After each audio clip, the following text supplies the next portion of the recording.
Her yeri pusatla fethetmek mümkündür. Asıl olan orayı yurt yapabilmektir. Şimdi hem burayı yurt yapmamız hem de Hristiyan ahalinin huzurunu temin etmemiz icap eder. Az konuştum beyim. Evvela buranın İslam yurdu olduğunun nişanesi olarak bir mescit inşa etmemiz icap eder. Bu mesele tez vakitte halledilsin komiserim. En iyi ustalar getirirsin. Gereken neyse tedarik edin. Buyur senindir beyim. Beyim bundan gayrı yurdumuza ilim sahipleri de uğrayacaktır. Onlar için de bir mekan, bir medrese inşa etmek icap eder. Doğru düşünürsün artık bey. Bir yurdu mamur kılacak en sağlam harç ilimdir. İlim sahiplerini buraya çekmek, icabında onların burada kalmalarını sağlamak gerek. Beyim, getirdiğimiz ustalara garip kuraba için imarathane, hastalar için de şifane yaptırabiliriz. Hristiyan ahalinin en büyük derdi vergidir. Nice vakittir Bizans'ın vergileri altında inim inim inlemişler. Şimdi de bizim kendilerine biçeceğimiz cizye miktarından korkmaktalar beyim. Sen ne düşünürsün bu konuda artık bey? Beyim, eski beylik vermekle, yiğitlik vurmakla olur töresini belirlemişiz. Bu minvalde ahalinin evvela karnı tok, kesesi dolu olmalı ki ahali huzur bulsun. Ahali huzurlu olsun ki her daim başındaki beye sadakat ve itaat göstersin. Ben de öyle düşünüyorum artık bey. Bu sebeple ahaliden ve Hristiyan tüccarlardan alınan cizyeyi düşük tutacağız. Abdurrahman, tez çarşıya çıkıp Rum ahaliyi toplayasın. Onlara cizyenin düşük tutulacağını bildiresin. Buyurun Seyyid Bey.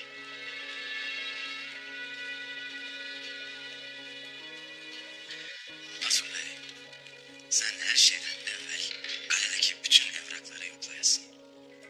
Emir Saadettin'le Ares'in işbirliği yaptığına dair bir şeyler mutlaka çıkacaktır. Her yeri didik didik edesin. Bu mesele mühimdir. Buyruk senindir beyim. Ben mahzenedeyim. Ares'in gizli evraklarının tamamı oradadır. Eyvallah. Maria da seninle gelsin.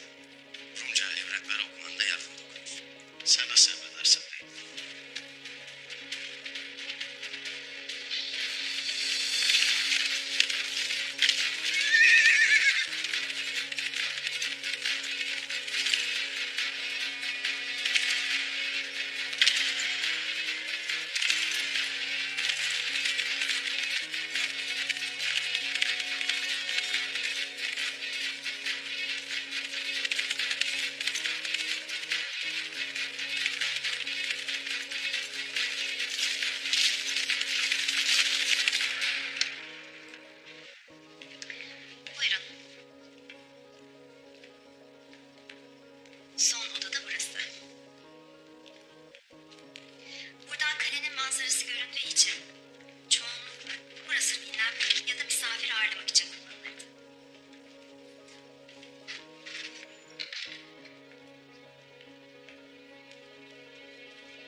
İhtiyarladık artık. Olacak bu kadar. Halime kızım, buyur ana. Gelimli, yetimli dünya. Eğer bana bir şey olursa... Dündar, abinin yanına geri dönsün.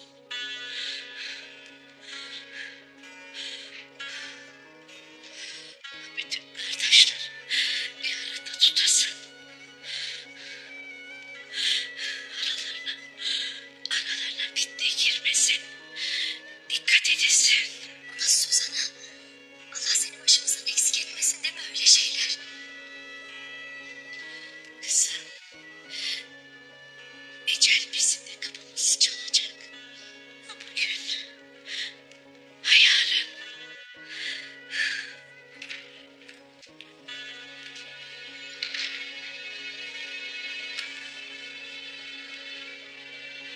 Ali Hatun, Ertuğrul Bey Martut Bey'le beraber mahzene gelmemene bakmanı buyurdu. Müsaadenizle. Kendinize lütfen dikkat edin hayvanlar. Sağ ol kızım. Eksik olmayasın.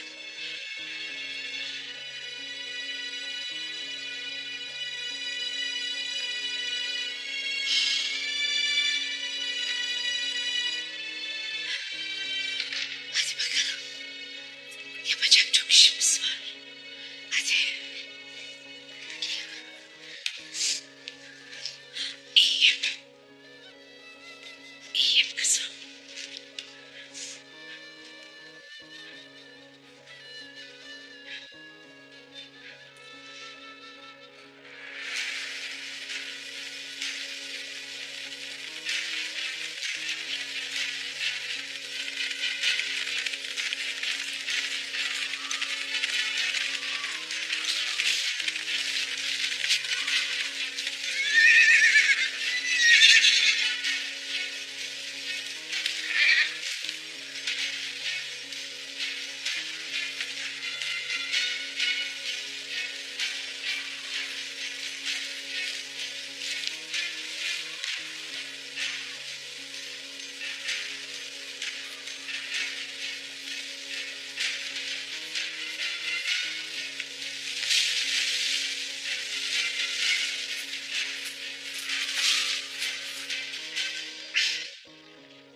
Haris. Titan.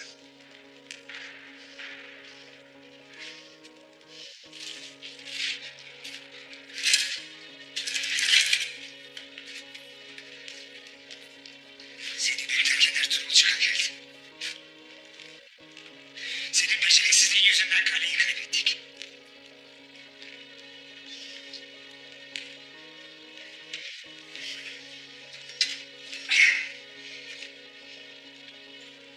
Gizli geçidin başına koyduğun adamlar uyanık olsaydı sen de ben de bu halde olmazdık. Beceriksizliğini sakın üzerinden atmaya kalkma. Senin yüzünden bu haldeyiz.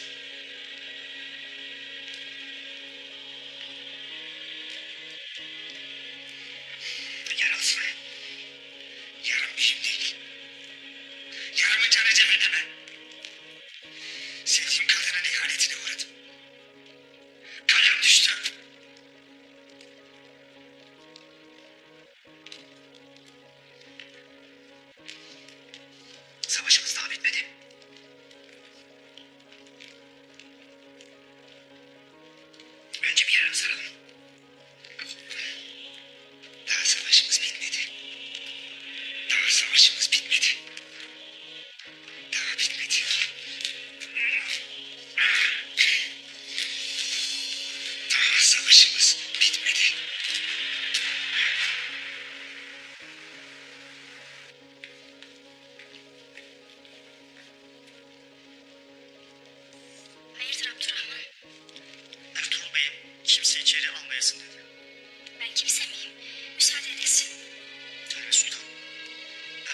İkisini bilir.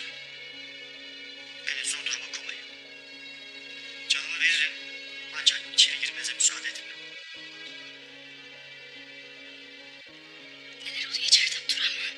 Bilmem, duymam, görmem.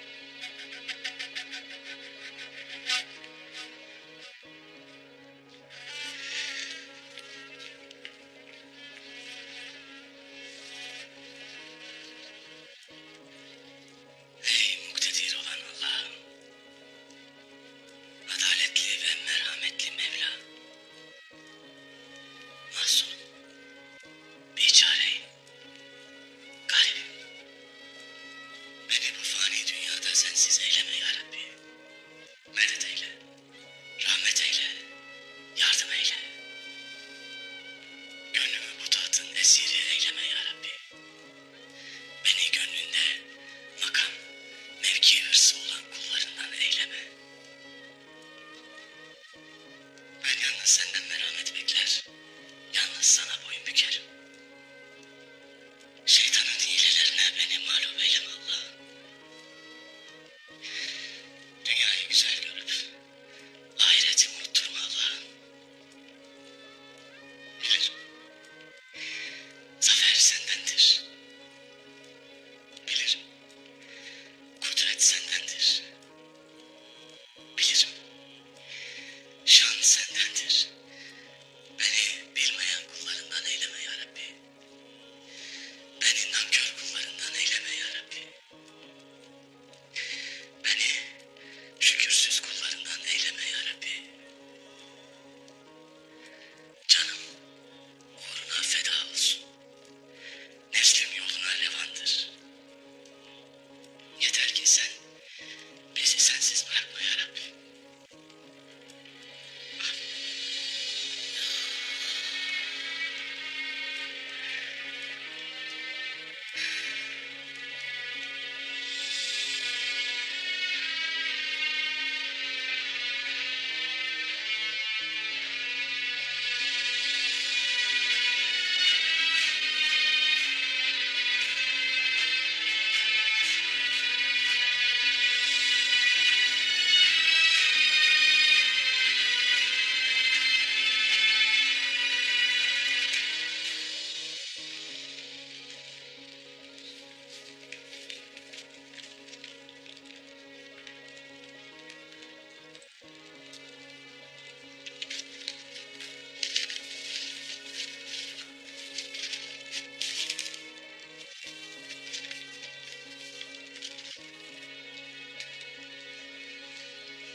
Hayrola Bari Hatun? Bulduğun bir belge vardır. Yok maalesef. Hepsi sıradan yazışmalar.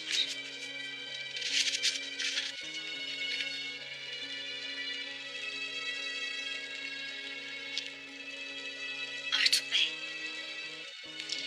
çok dikkatli inceliyorsunuz. Aradığınız özel bir evrak mı var?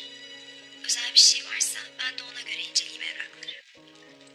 Aradığımız hususi bir belge yoktur Bari Hatun. Sen aramaya devam edersen, mühim bir belge bulursan bana oku yeter. Memnuniyetle.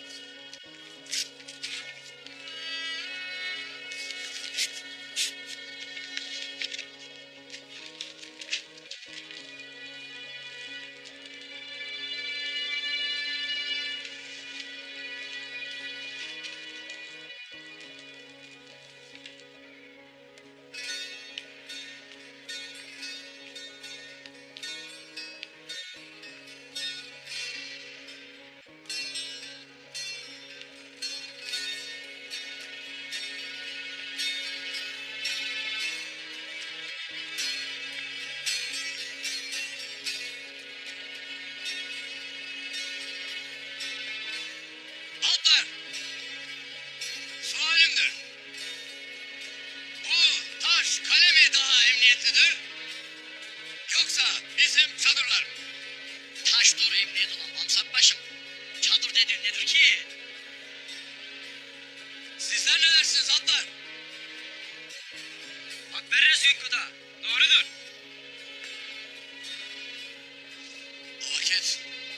O vakit yazıktır bana. Yazıktır. Sizi kıvama getirmek için bayağı zahmet çekeceği anlaşılan. Atlar! Evvela bir alpın yüreğidir koruna. Aklıdır pusatı. Yüreği olmayana taş ne etsin? Aklı olmayana pusattan ne çare? Taş çadırdan sağlam mıdır diye sordum Mamsat Başım. Söylediklerine sualin arasında uçurumlar vardı. O dediklerini biz de biliriz. Elbet taş keçeden daha emniyetlidir. Lakin keçe çadırda oturanlar kaleye sığınanlara galebe çalmıştır. O vakit taşın kudreti yerle yeksan oldu. Hani taş keçeden sağlam idi. Atlar! Hadiseye göre vaziyetler de değişir. Bir alp sualde gizli olan manayı bilmelidir. Sezmelidir. Suretin içinde gizli olan niyeti anlamalıdır. Bunca vakittir biz neden eziyet çekeriz? Beyimizin evladı gündüz neden kaçırıldı?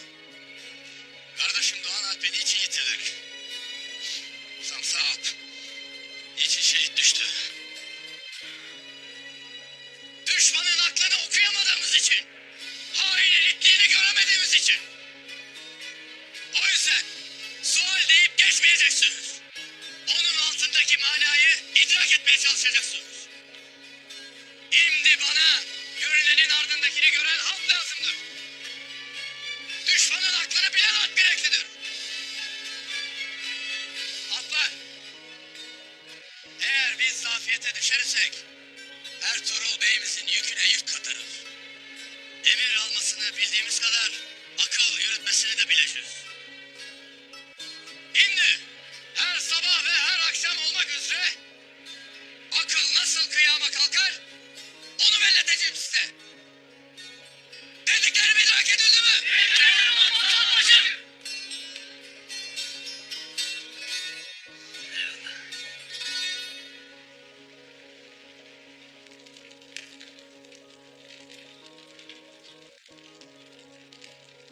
Aklından neler geçer?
uluslararası bir elçi gelmiştir.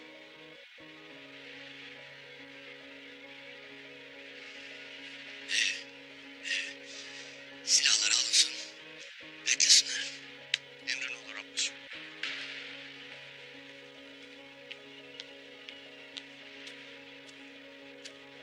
Silahlarınızı teslim edesiniz.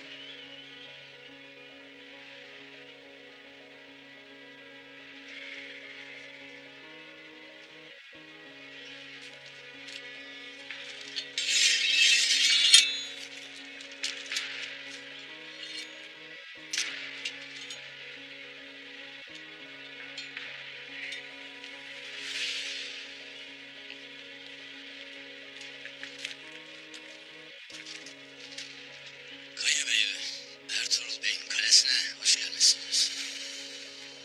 Ertuğrul Bey'e Bilecik Tekfur'un teklifini söylemeye geldim. Kimsin sen? Bilecik Tekfur'un komutanı Angelos.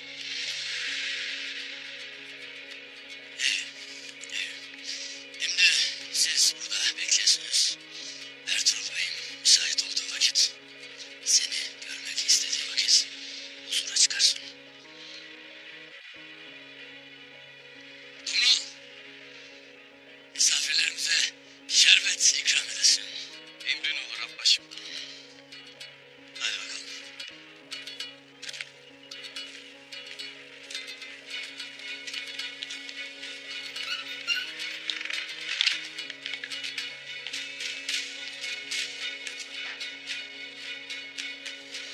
Ertuğrul Bey müsaadenle vazifem burada bitti. İli Bey beni bekler. Eyvallah Atsız.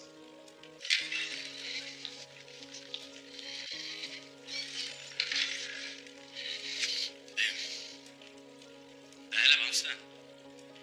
Bilecik Tekfur'una bir elçi gelmiştir. Yeni düşmanımız hayırlı olsun beyim. Eyvallah. Tez vakitte gelsin bakalım. Endamını, suretini görelim de pusatlarımızı ona göre bilelim. Eyvallah beyim. Bu sefer nasıl bir düşman istersin Turgut? Beni esir almasın da beyim. Nasıl olursa olsun. Gayrı esir olup kurtulmaktan yoruldum.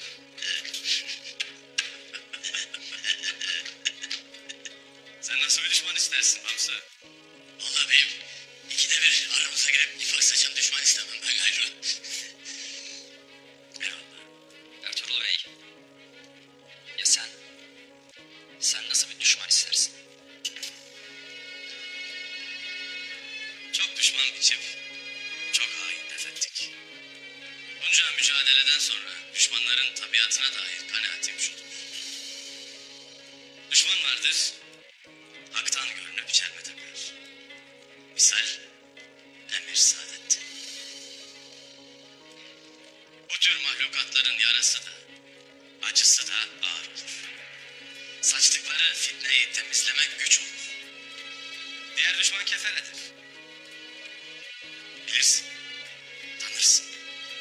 İrileri er geç ortaya çıkar.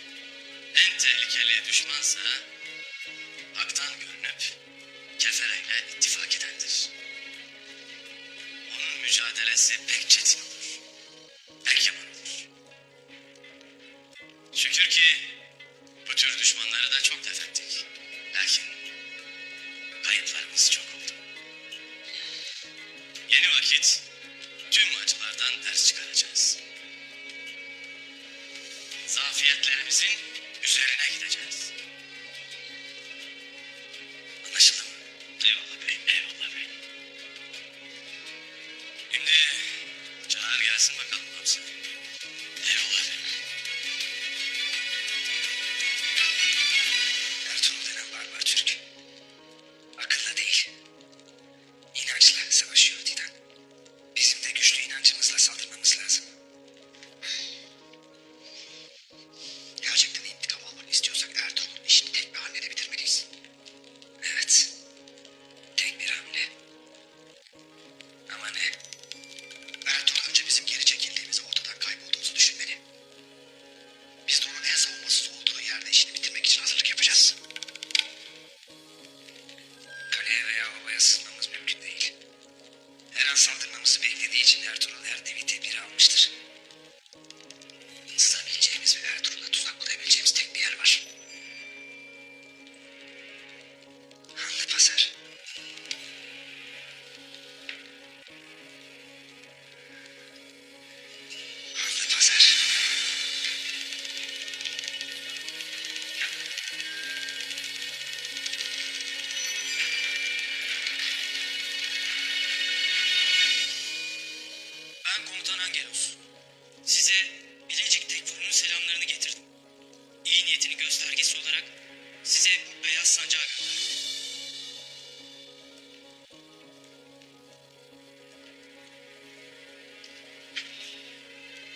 savaş yeni bitmişken Tekfur'un seni niye buraya gönderdi komutan? Şüphesiz büyük bir zafer kazandınız Ertuğrul Bey. Siz büyük bir savaşçısınız. Ama ben buraya savaş konuşmaya değil, sulh konuşmaya geldim. Buranın Tekfurları da aynı şeyi söylemişlerdi. Umarım sizinki de ona benzemez. Sözü uzatmadan meseleye gireceğim. Sizden Karacahisar Kalesi'ni bize teslim etmenizi istiyorum. Karşılığında da çok kazançlı bir teklifimiz var. Karacahisar ve Bilecik topraklarının vergisiyle Tekfur Ares'in kellesi.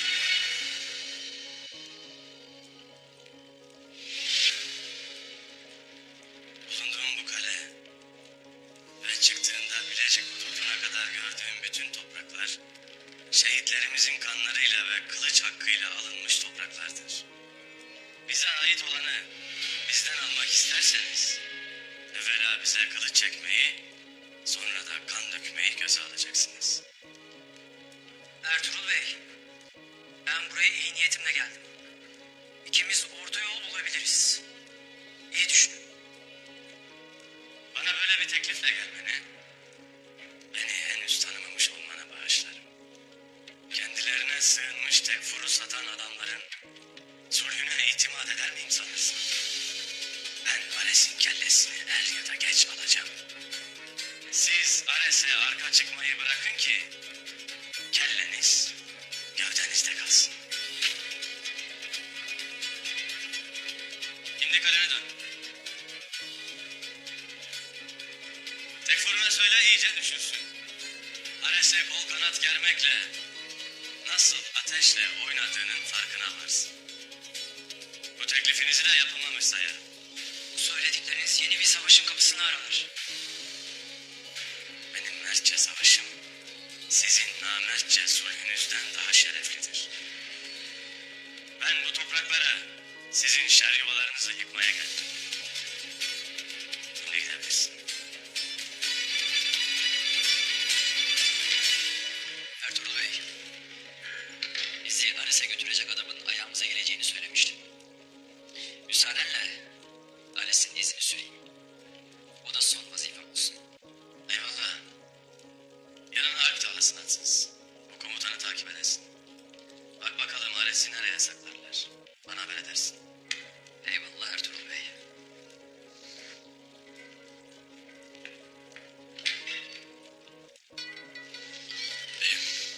Mutsuz kardeş peşinden gitti. Biz ne edeceğiz? Nikea'dan ordu gelene kadar bizi yıpratmak için ellerinden geleni yapacaklar Bamsı. Bize kuracakları tuzakları bertaraf etmek için topyekün tedbir alacağız. Yarın toyda Oğuz beylerine alacak tedbirleri anlatacağım. Bir yandan da iç meselelerimizi halledeceğiz. Anne pazardaki tüccarlara toydan sonra geleceğimi haber ettiniz mi? Ettim beyim. İyi. Bunlar da yeni nizam dahilinde ne yapacaklarını bilsinler. Obanda vaziyet nedir Turgut? Bahadır'ın obası gelmiş. Benimle görüşmek isterler miyim? İyi vakit. Tez obana dönesin. Onları otağına davet edesin. Vaziyeti anlat. Sana itaat ederlerse obana yerleşsinler. Yok. İtaat etmeyip başlarına buyruk duracaklarsa o vakit başlarına ne geleceğini bilsinler. Buyurun Selim Bey. Eyvallah.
karşısına çıkabilecek güç ve çeviklikte olduğumuzu görmelerini istedim. Test hazırlıklarınızı yapasınız. Emredersiniz sultanım.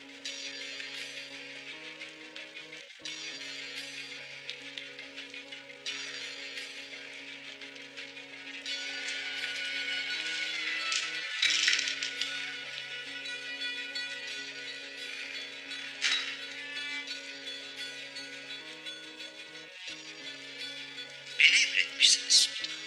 Ertuğrul Bey'den bir ulak geldi Saadettin. Öyle mi? Ne diyor Ertuğrul Bey sultanım?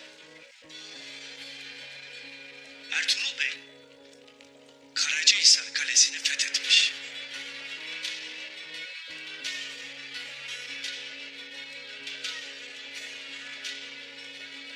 Çok mu şaşırdın? Sevinçten mi sultanım? Sevinçten nutkum tutuldu. Ertuğrul Bey, o Ares itinin kellesini de Karacahisar Kalesi'nin kapısına asmıştır inşallah.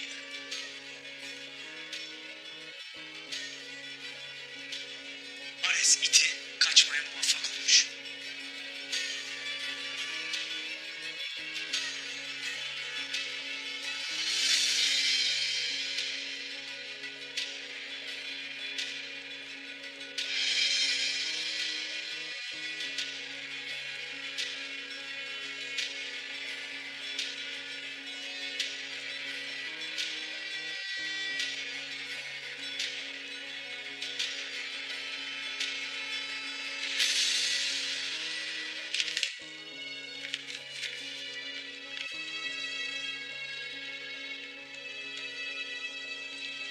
Artuk Bey, önemli bir mektup buldum.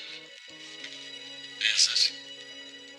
Bir Selçuklu emirinin isteği üzerine Hanlı Pazarı satın almak için Bahadır Bey'e altın verildiği yazar. Emin misin Balya? Eminim. Sen aramaya devam edersin. Benim Ertuğrul Bey'in yanına varmam lazım.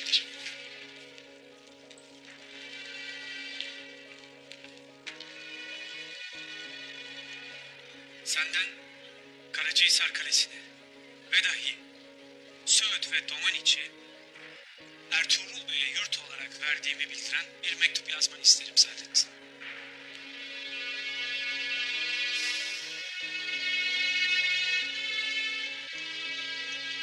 Sultanım, Ertuğrul Bey yiğitliğiyle, size olan sadakatiyle her şeyin en iyisini hak ediyor. Muhakkak. Lakin böyle bir imtiyazı hiçbir beyinize vermediğinizi size hatırlatmak isterim. Korkarım bu diğer beyler arasında husumete yol açacaktır. Hayır. Tam aksine. Hepsi Ertuğrul Bey gibi gözü kara olmayı öğrenecekler. Sadece bana tabi beylerim değil. Sarayımda kulum olan herkes. Devletimiz iki cihanda düşmanlar arasında ayakta kalmaya çalışırken en çok ihtiyacımız olan şey cesaret ve sadakattir. Ertuğrul Bey'de olduğu gibi. Ertuğrul Bey beni görmek ve kalenin fethinden elde edilen ganimetin 1/5'ini vermek için bizzat Konya'ya geleceğini yazmış. Sultanım, ben sizin Erzurum ve Ahlat'a orduyla varıp sınırlarımızı teftiş edeceğinizi, daha sonra yazı zevceniz Murat Hatun'la birlikte Alahiye'de geçireceğinizi bilirdim. Ertuğrul'u görmek için seferimi bir müddet erteleyeceğim.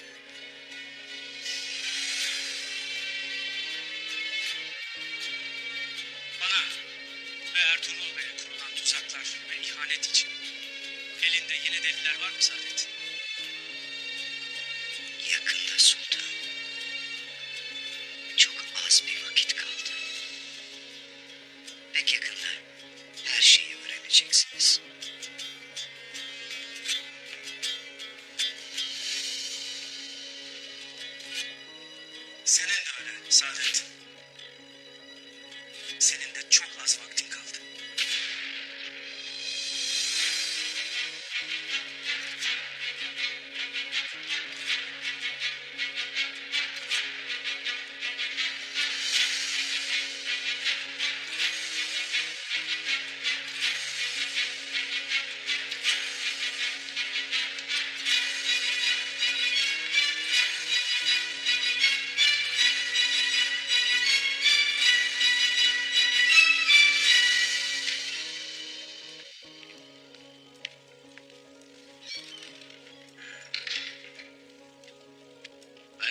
seni almıştım artık bey. Eyvallah beyim. Lakin mühim bir mesele vardır. Hayırdır inşallah. Beyim, bunu müsait olduğum vakit baş başa konuşsak daha münasip olur. Eyvallah. Dediklerimi Rum ahaliye iletirsiniz. Şimdi gidebilirsiniz. Buyurun.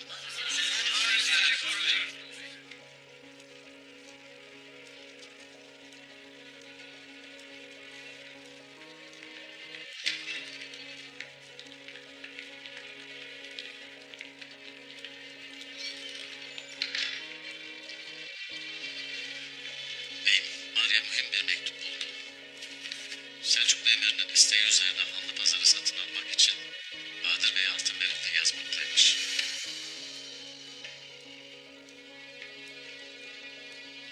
Demek Selçuklu emirinin isteği üzerine Emir Saadettin. Gayrı oyunların bitti. Devletimizin üzerine çöreklenmiş sırtlanlar ayyuka çıktı gayrı artık bey. Ne yapacaksın beyim?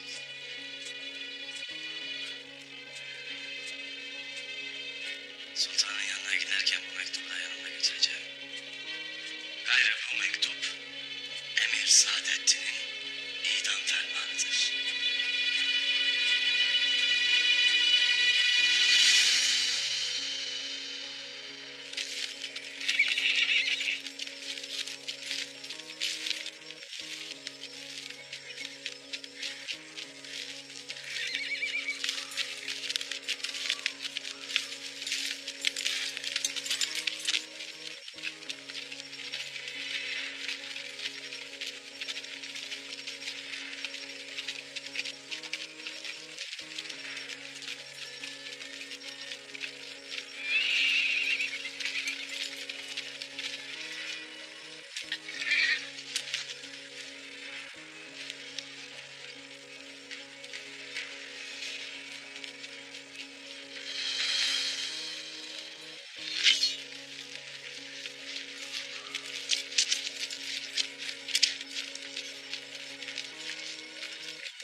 fiyat sana ben ödetirdim. Sana bu sözlerini bir bir yedireceğim Angelos. Sakın unutma. İmparatorluğunda senin bir başarısızlığına daha tahammülü yok. Sen de bunu unutma. Hiç merak etme. Onun kellesini kendi ellerimle imparatora götüreceğim. Ertuğrul bu kadar sıkı önlem almışken nasıl yapacaksın? Yanına bile yaklaşamazsın. Onun savunmasız olduğu yer Hanlı Pazar. Hanlı Pazar'a sızıp onun işini bitireceğim. Madem Hanlı Pazar'da onun işini bitirmek istiyorsun, o zaman senin işine yarayacak önemli bir bilgi. Hanlı Pazar'daki casuslarımdan biri Ertuğrul'un yarın beylerine kalesinde bir toy vereceğini, bundan sonra da Hanlı Pazar'a gidip tüccarlarla görüşeceğini söyledi. Ertuğrul tüccarların yanında savunması olacaktır. Bu iş için bana askerler verirsin Angelos. Sadece benim için değil. İmparatorluğumuz için de büyük bir zafer olacak. Tamam. İmparatorumuz adına sana asker vereceğim. Ama bir daha başarısız olursan bunun bedeli çok daha ağır olur Ares. Buradaki askerlerin sayısı az. İçeride Ertuğrul'u öldürsek bile oradan çıkmamız çok zor olur. Doğru söylüyorsun. Ben buradaki askerlerle Hanlı Pazar'a sızarken sen de komutan Angelos'la beraber Bilecik'e git ve takviye için asker al. Unutma Titan. Hanlı Pazar'dan çıkış anahtarımız sensin.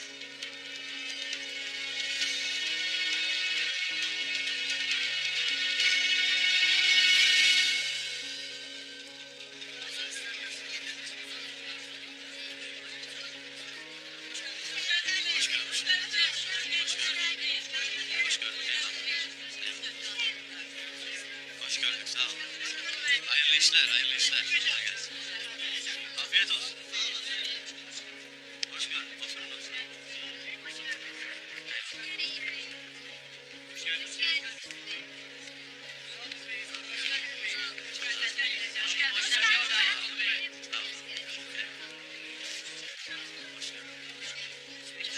Hoş gördük, hoş gördük. Bizim için dediklerinizi işittik Ertuğrul Bey. Bizi Ares'in zulmünden kurtardın. Reziller. Nasıl dayanıklık ediyorlar?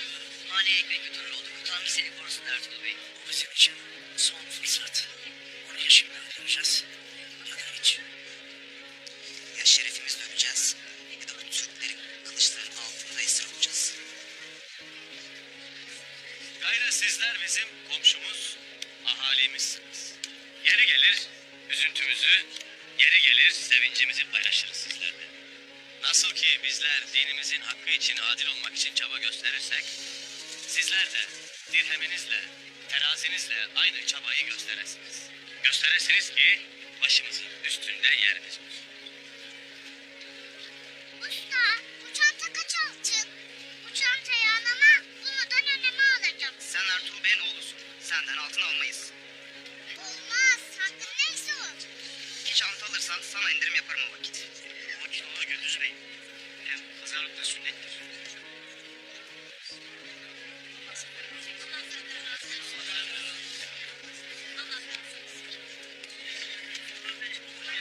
Hoş geldin. Hoş geldin. Hayırdır Gündüz'üm? Müsaaden olursa baba, bu çantayı anama, bunu da neneme almak isterim. Ey maşallah. Ananla neneni düşünürsün ha? İyi o vakit. Ne kadardır o iki çanta? Beyim lafı mı olur? Esnafa ve ahaliye bunca yardımınız dokundu. Sizden nasıl bir şey isterim? Ustalığının hakkı neyse onu vermek bana düşer. Kaç altındır? Oğlun da öyle dedi. İyi terbiye etmişsin. Bu iki çanta için 3 altın yeter Ertuğrul Bey. Eyvallah.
Bahadır Bey boyunu aşan işlere girişti. Ertuğrul Bey'in ve bizim kendine uzattığımız el geri tepti. Nihayetinde cezasını buldu. Turgut Bey, Uç Bey'imiz Ertuğrul Bey'in hükmüyle Çavdar Obası'nın beyi olmuştur. Hayırlı olsun. Eyvallah. Bahadır Bey'in ettiklerini işittik. Yaşananlar bizi ziyadesiyle üzmüştür. Bizim böyle olacağından haberimiz yoktu. Biz obalarımızı birleştirmek niyetiyle yola revan olduk. Biz kimseyi mağdur etmeyiz. Eğer niyetiniz birlik olmaksa, sulh içerisinde obada birlikte yaşayabiliriz. Memnuniyet duyarız. Madem obada birlikte yaşamak istersiniz, evvela Turgut Bey'e biat ediniz.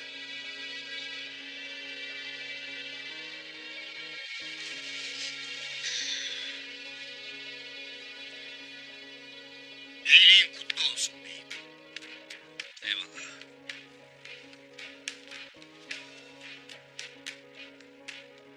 Beyliğin kutlu olsun beyim. Eyvallah.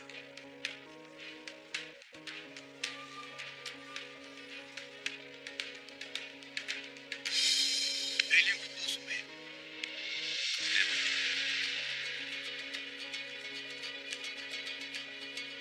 Yarın Ertuğrul Bey'imiz kalede toy tertip etmektedir. Sizler de iştirak edesiniz.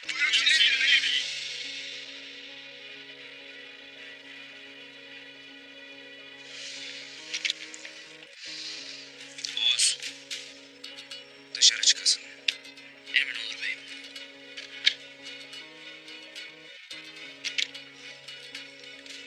Bey kimdir Aslan Hatun?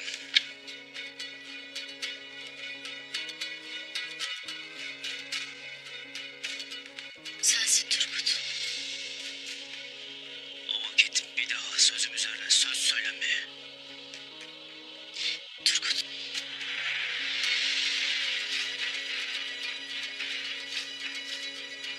Bundan gayrı obanın işleriyle meşgul olmayacaksın. Toylara katılmayacaksın. Hatunların ve Kilimhane'nin yük omuzlarındadır. Bu obanın tek sözü benim sözümdür. Tek pusatı benim pusatım.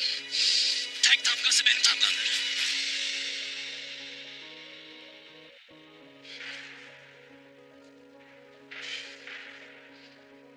İdrak edildi mi? Beyimsin.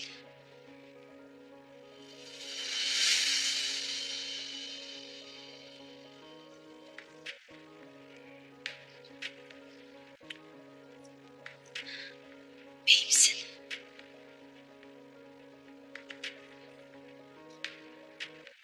Beyimsin.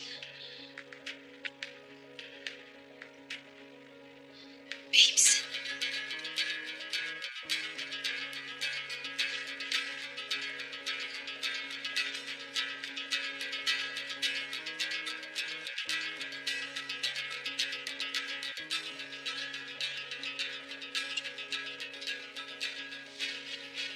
Yarimsin.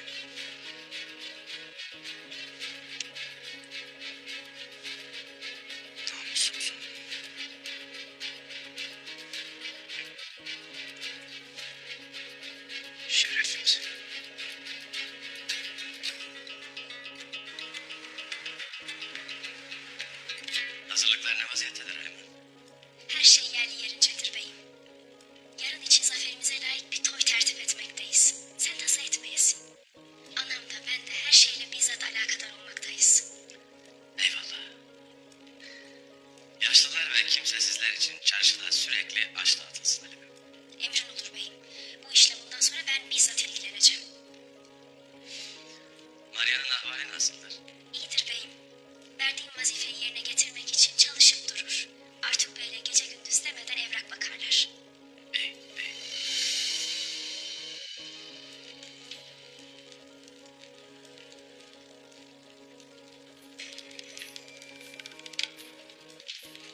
vazifesini sen alacaksın.